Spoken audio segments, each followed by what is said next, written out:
cash grab that has been ongoing for 74 years.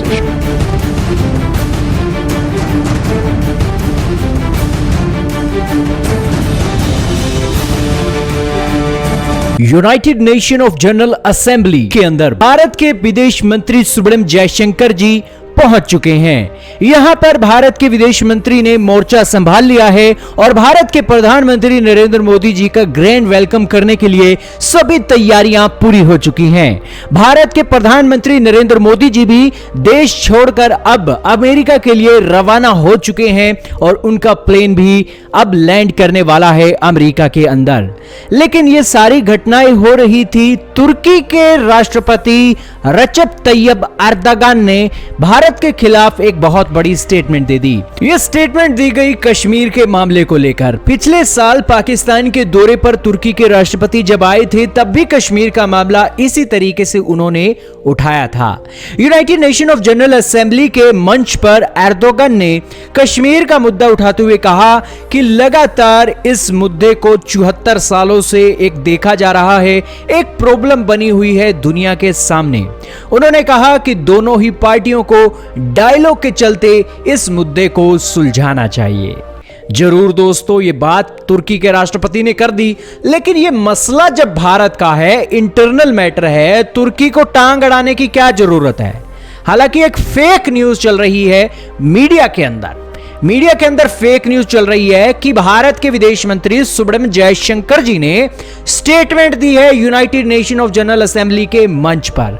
ऐसा नहीं है दोस्तों, United nation of general assembly के मंच पर यह स्टेटमेंट नहीं दी गई है, बल्कि भारत के विदेश मंत्री ने मीटिंग की है साइप्रस के मंत्री से और उसके बाद यह स्टेटमेंट ट्वीट करके पूरी दुनिया के सामने रखी है कि तुर्की को अपनी हद को भूलना नहीं चाहिए। तुर्की कश्मीर का मुद्दा उठाता है, भारत साइप्रस का मुद्दा उठाता है। भारत के विदेश मंत्री ने इस स्टेटमेंट के तुरंत बाद साइप्रस के विदेश मंत्री से बातचीत की और उसके बाद ट्वीट करके इसकी जानकारी दी। दोस्तों, इस ट्वीट में उन्होंने कहा कि पूरी दुनिया को यूनाइटेड नेशन के रूल और रेगुलेशन जो साइप्रस के अंदर हैं उनको मानना चाहिए। आज तुर्की की जो इन्वॉल्वमेंट है साइप्रस के अंदर वो ये है कि तुर्की अपनी दादागिरी दिखाता है साइप्रस के अंदर और अपनी सेना को उसने डिप्लॉय कर रखा है। इतना ही नहीं दोस्तों, भारत ने साइप्रस के मंत्री को आश्वस्त किया कि हम आपके साथ ट्रेड के टाइज बढ़ाना चाहते हैं। तुर्की को एक संदेश है कि कश्मीर का मसला तुम उठाओगे तो पूरी दुनिया भी साइप्रस का मुद्दा भारत के साथ उठाएगी। पाकिस्तान के साथ जो तुर्की की यारी है, उस यारी को देखते हुए कश्मीर का मुद्दा अब तुर्की के राष्ट्रपति उठाने लगे हैं। पहले तुर्की नहीं बोलता था, लेकिन अब बोलता है क्योंकि पाकिस्तान को उसने असला बेचना है और अपने सीरियल जो दिखाने हैं। आप क्या कहना चाहेंगे कमेंट सेक्शन में बताइएगा। लेकिन तुर्की का इलाज तो विदेश मंत्री ने कर दिया है, लेकिन ये इलाज अभी काफी नहीं है।